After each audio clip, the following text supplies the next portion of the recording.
Match Day TV, Kings Wellington Stadium, Mamelodi Sundowns 1, Richards Bay 0.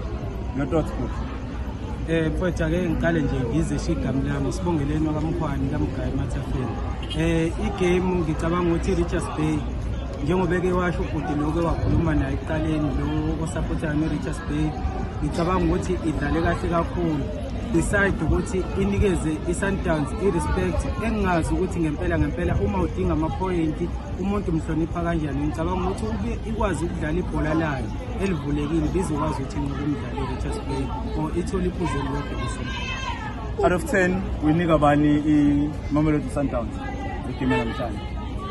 I can give them 8 out of 10 because indlela akade bedlala ngayo nge-first half kufanele ngabe bawatholile amagoli amaningi but abakwazanga ukuthi bawashaye, so I can give them 8 out of 10. Next game over the weekend, beginning in Kaizer Chiefs. You're still chasing a win with a new coach and new system.